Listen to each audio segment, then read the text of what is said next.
I want to acknowledge all senior elders that are with us. They play an important part in the transition of knowledge, our journey, but more importantly, the way in which we take ourselves into the future. I want to acknowledge Frank Archibald. It's tremendous when you have a memorial lecture honouring someone whose contribution has been significant. But to all of his family members who I've met today, it's been a privilege, and I thank you for that. In my own language, I say Kaya Wanju, hello and welcome. I'd like to acknowledge the traditional owners of this land and where we meet tonight, and pay my respects to their elders, past, present, and importantly, tonight's emerging leaders and future leaders. I also want to just reflect on the drought that you're experiencing here, the dryness of the country as I flew in, but more importantly, the people who are fighting the fires. I just want to acknowledge their contribution to protecting us. At the beginning of the dreaming, the earth was flat, dry and empty. There were no trees, no rivers, no animals, no grass. It was a dry and flat land. One day, Gorilla, or in Nyungar, Wago, the Rainbow Serpent, awoke from his sleep and set off to find his tribe. He crossed Australia from east to west and north to south, stopping to listen for his people. He crossed every part of the flat, dry Australia, but found nothing. The land he lay down to sleep on was not the same land he had set out to search for his people. His big, long body had cut great gouges in the land. He laid in the sand all alone until he decided to create more life in the world. This is the beginning of one of our most significant dreaming stories, the Rainbow Serpent. It tells of the creation of this great land from a blank canvas to a rich tapestry of life, imagination and wonder. For Indigenous Australians, the dreaming and our stories are the start of our educational pathway. Aboriginal and Torres Strait Islander people have used stories, art, song and dance to pass on the stories of creation, culture and the ways of our people down through generations for tens of thousands of years. They are central as to how we shape and understand our culture, our place and our nations. All people, when starting their educational journey, embark on a path of unknown potential. It is the decision we make, the knowledge we acquire and accumulate, learning knowledge that we pass on to future generations. It is in the things we teach and the things we seek to understand that ultimately define where this path will lead and the opportunities we will find on the way. If it weren't for my education and the opportunities that came from people investing in me, I wouldn't be standing here before you today.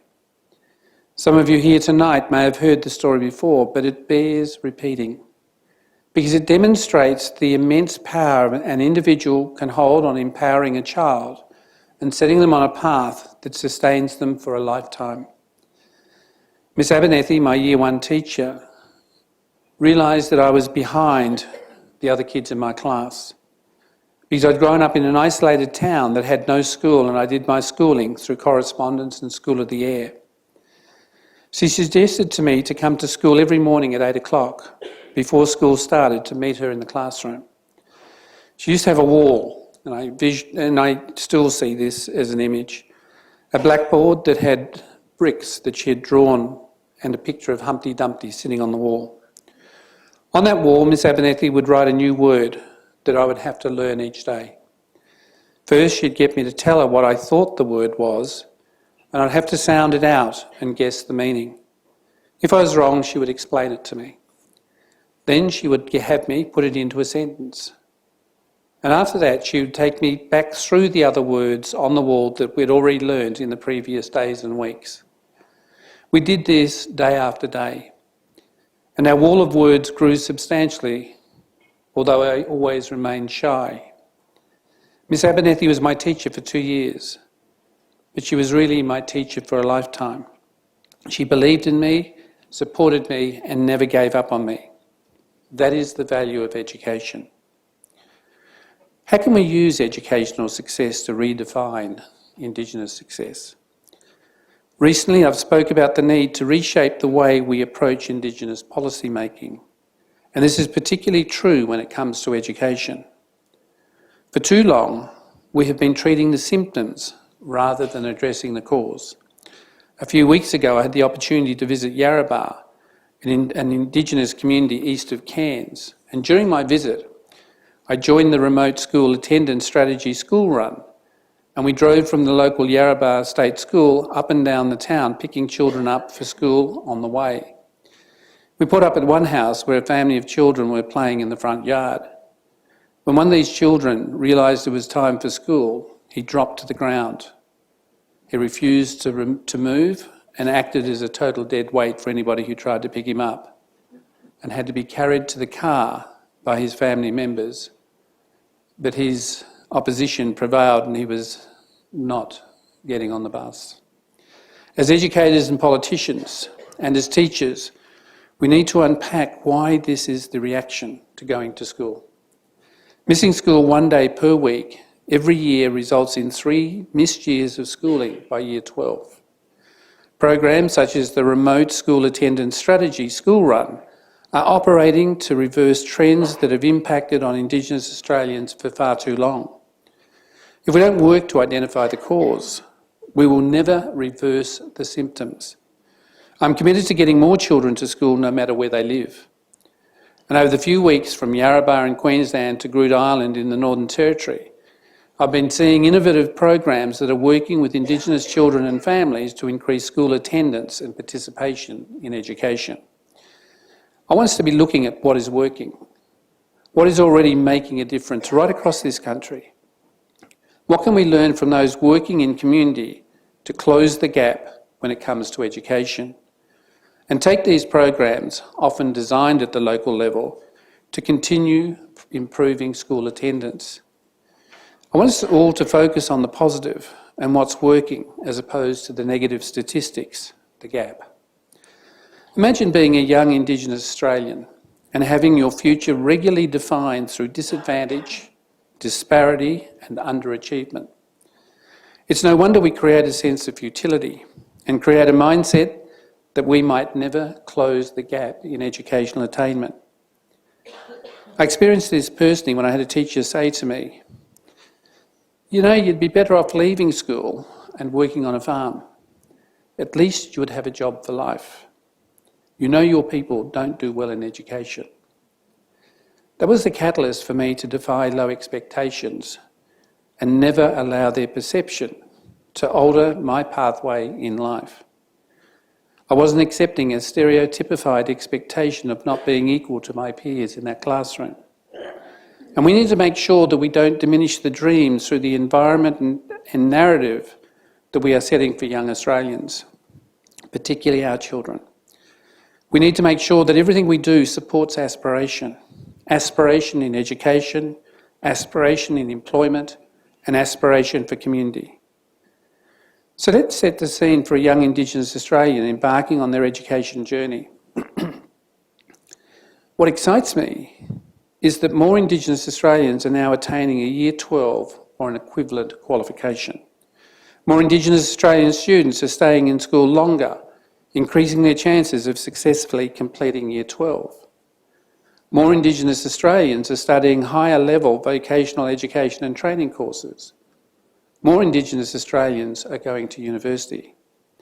And there is virtually no gap in employment outcomes between Aboriginal and Torres Strait Islander Australians and other Australians who hold a bachelor's degree.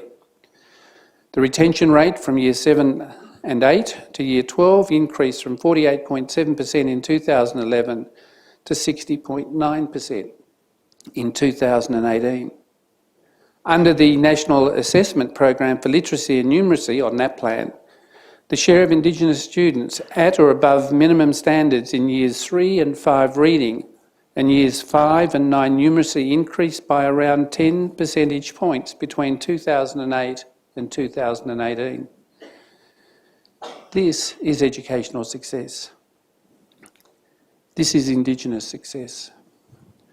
And this, despite Indigenous Australians being overrepresented in regional and remote areas, where the barriers to accessing education and training are the highest.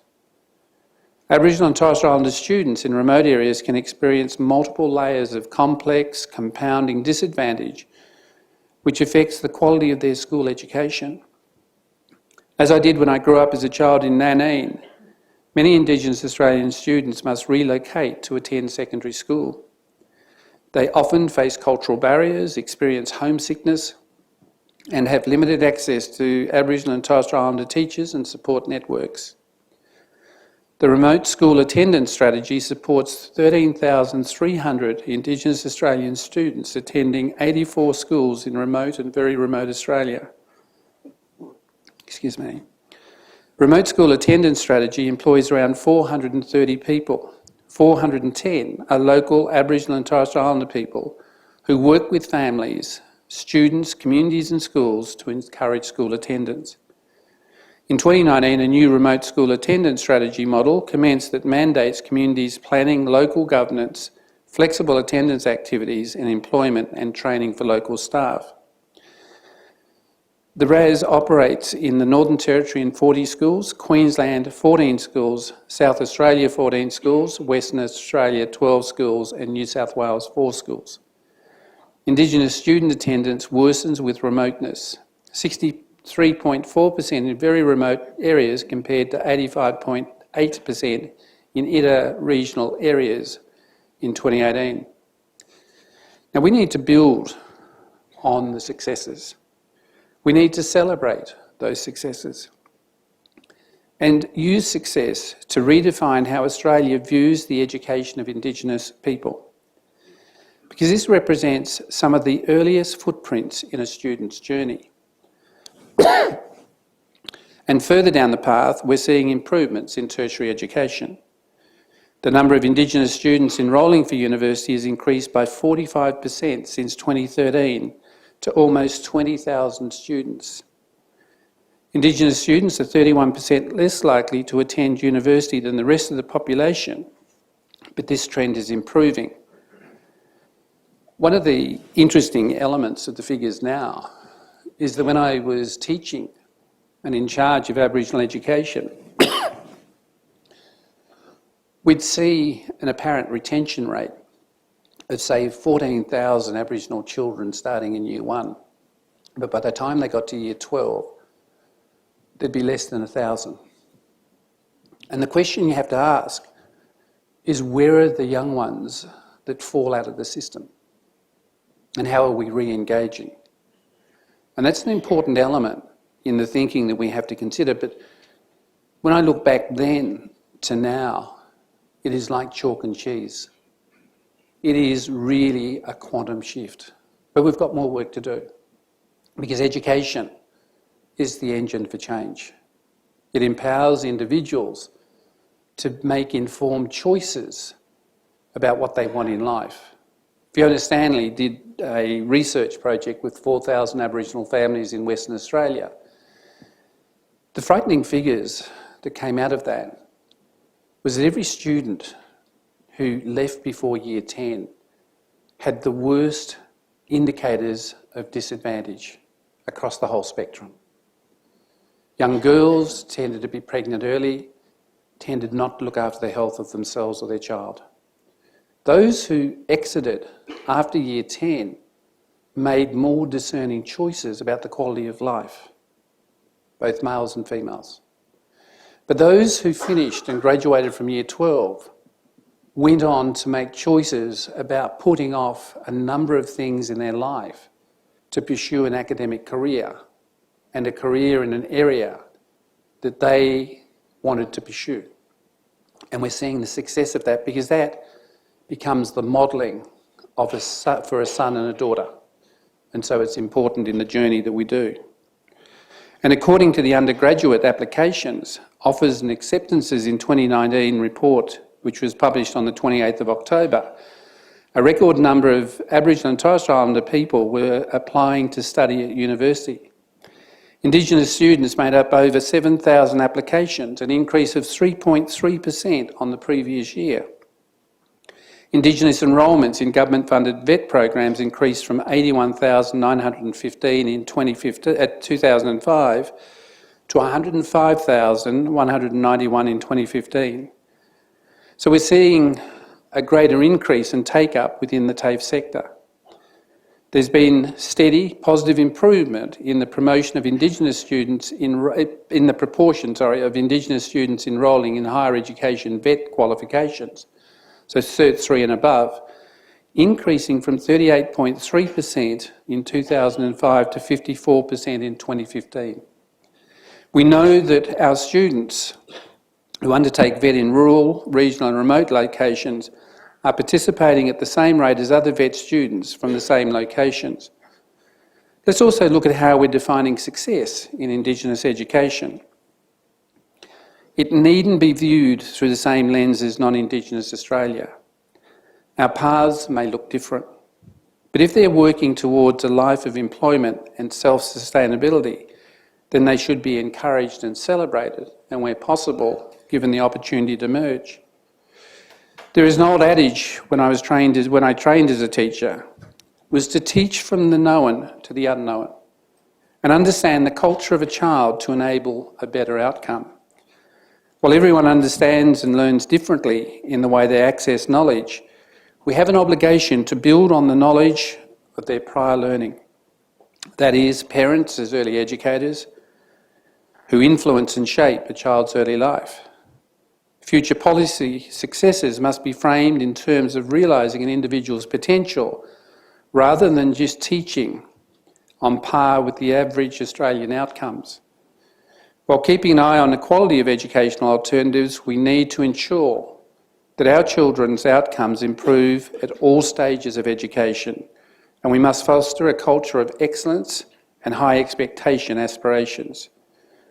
Not the concept of low expectation and of lower levels of attainment. I also want to use tonight as an opportunity for all of us to explore the role of Indigenous history in education as it plays in informing the direction of our nation. Education is critical to improving Indigenous Australian life outcomes and is essential that our children feel comfortable and supported in their school environments. Let's talk about what it means to be comfortable. For our students, learning their own language is crucial to develop a sense of identity and fostering a sense of belonging.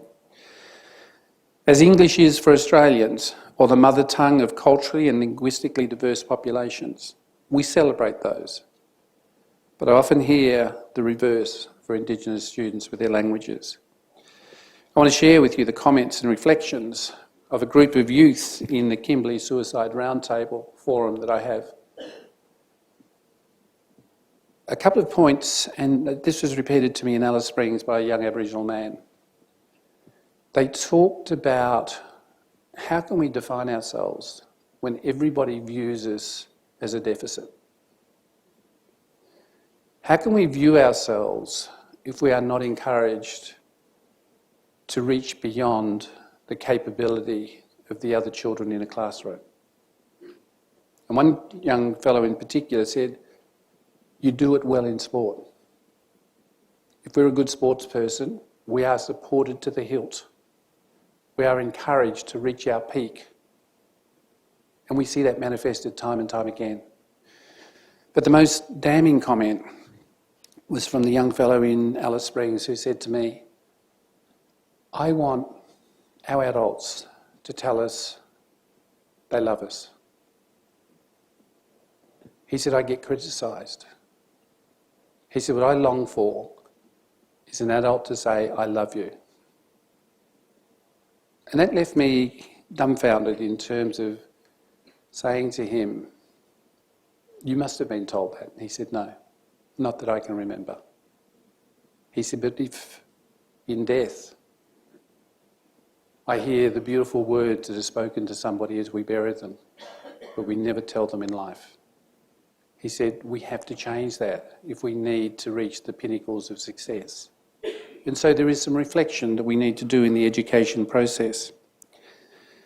This year marks the United Nations Year of Indigenous Languages, and throughout 2019 the Morrison government has supported a range of activities that have helped highlight the important role of Indigenous languages and how it plays within Aboriginal and Torres Strait Islander culture and communities. Language is what defines us. It's more than just a means of communications. It is what makes a culture unique, and it defines our identity. More than 250 Indigenous Australian languages were spoken on our continent at the time of European settlement in 1788. Today, only 13 traditional languages are still acquired by children, while another 100 or so are spoken to various degrees by older generations. The reality is that these languages are at risk as elders pass away. So I ask, what makes these languages any different to those taught in our nation's classrooms? As we preference French, Italian, Cantonese, Japanese or Spanish, why don't we incorporate the rich Indigenous languages we have here in Australia, where schools and communities choose to do so? We aren't seeing a greater teaching of Indigenous languages in our schools, where Aboriginal children speak one or more Aboriginal languages fluently. I've taught children in my classes who retain their principal language, but work to become as equally fluent in English. Why don't we explore and better understand the Indigenous culture through language? As a nation, we need to acknowledge the role Indigenous language can play in defining Indigenous Australia. And it should never be seen as an impediment because it devalues an important element of a child's worth, as opposed to being a strength to build from. And importantly, the role it can play in better supporting Indigenous students, improving their place and comfortability in the mainstream education system. For all students, learning Aboriginal languages and Torres Strait Islander languages provides a distinctive means of understanding the country in which they live, including relationships between land, the environment and people. The ongoing and necessary reacclimation and revitalisation of these languages also contributes to reconciliation. Language is just not a fundamental element of culture and identity, but it is something that should be valued and embraced to support our children and our innovation in a modern economic market. Language is just the beginning of this conversation. We need to challenge how our institutions have defined Indigenous Australia and the role our culture can play in educating Australians. Truth-telling plays an important part in this role. Australia has rich histories, all areas of equal importance in defining who we are as a modern nation. I want us all to have and encourage conversations, because through conversation we'll become more comfortable with each other about our shared past, our present and our future aspirations. Let me say that truth-telling is not a contest of histories. It's not us versus them, which has too often been used to frame these debates in an educational context. Truth-telling is an acceptance that there can be shared stories around events in our nation's history. People can form views, hold different perspectives, and that is their right. Excuse me, but there's also their responsibility to acknowledge these different perspectives and respect the views of others. It is the acknowledgement that we have a past that can at times be challenging. It's also an acknowledgement that as a nation, we don't let these histories define us in a negative sense, nor limit what we can achieve going forward. It's acknowledging our pre-colonial history, the massacres and displacement from land, the government policies that, no matter how well-meaning, has caused disadvantage across the country, the loss of culture for Indigenous Australians. It's not about assigning guilt or blame. It's about understanding our collective and shared history. And history has many levels. However, there are common threads, and that'll always prevail. Comfortability for Indigenous Australians won't be achieved through apportioning guilt or blame, but through acknowledgement and understanding from all. It's about rising above the differences or our past and building upon the many great things that define us as a nation of people. When we discuss Indigenous Australia and non-Indigenous Australia, I say with complete certainty we have more in common and more to celebrate than not. And for young Indigenous Australians, how we explore our truth and provide the environment to foster comfortability in who they are will be crucial to continuing to narrow the gap and ensure that our nation is blessed with the same opportunity and potential. This is why I'm committed to delivering constitutional recognition in Indigenous Australian in this term of Parliament. It is an acknowledgement of Aboriginal and Torres Strait Islander people's place in Australia. Recognition of the world's oldest and longest continuous culture on our nation's birth certificate is an important step. Constitutional recognition is important for the reason we have discussed tonight. It is an acknowledgement that it is long overdue and one that will give hope and comfort to future generations. It's interesting to consider why we as a nation have struggled with the concept of constitutional recognition. And if I'm brutally honest, prior to 1967, we held a special place. We held a privileged position in the Constitution. And I can't remember reading anywhere voices of protest, but rather a deafening silence to the acceptance of our position as a race. The first 15 years of my life precluded me from being counted as an Australian by reason of Section 127 of the Australian Constitution until it was repealed in 1967. What do we want the future of Indigenous education to look like? So how do we build respect and understanding and improve comfortability alongside truth-telling? Through genuine partnerships with Aboriginal and Torres Strait Islander families and communities, and through more effective collaboration between education providers, agencies and professions. That is our challenge. So let's look again at what's working. Let's listen to the voices of those unheard Indigenous Australians who are working to improve school attendance, teach Indigenous history and sustain our culture. The Australian curriculum includes the Aboriginal and Torres Strait Islander histories and cultures cross-curriculum priority. This is an important avenue for providing all Australian students the opportunity to learn about the depth, wealth and diversity of Aboriginal and Torres Strait Islander cultures. However, anecdotal feedback suggests the implementation of the cross-curriculum priority is mixed. Barriers to effective implementation include limited cultural competencies among some of our teachers, poor partnerships between schools and local Indigenous communities, and an imbalance between Indigenous contents and the implementation of core curriculum requirements such as English and maths. We readily focus attention on the curriculum, on climate and climate change, but not on our shared history. There is more to be done to ensure teachers are appropriately supported to embed Indigenous Australians' perspectives into their classroom practice, with a focus on improving the primary and secondary schooling experience of our students. Our children will shape the future of this country, and it is critical that all students have a fuller understanding of Australia's history that appropriately includes Aboriginal and Torres Strait Islander history. Engagement with Aboriginal and Torres Strait Islander families and communities cannot be localised to a small number of schools.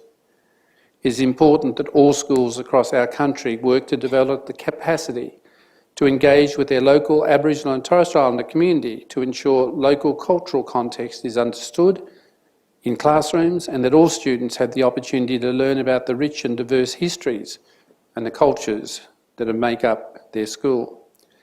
This includes help to build a sense of identity and to foster a sense of belonging. As a nation that is as diverse in ethnicity, and for those who have built our country to what we know it today, we have acknowledged that difference in the way that we've worked. So let's bring Indigenous Australia into our everyday discourse. Let's break down those barriers locally and organically. It must be authentic and genuine, which is why I'm not going to stand here tonight and tell you how to do it.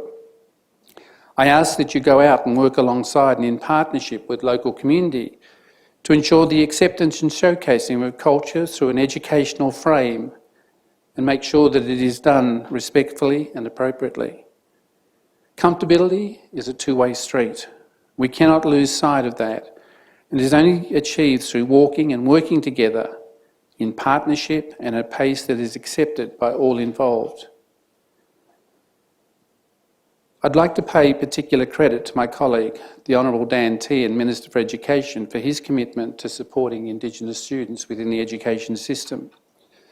And I enjoy the ongoing discussions with him about some of the thinking that we need to take forward into the future. Tonight I've spoken about the role education can play in continuing to close the gap, to empower communities and provide greater opportunities for future Australians. These are all important things I want you to think about in the coming days and coming months. How you can, through your work, continue to advance these important causes. But I also want all of us to think about this.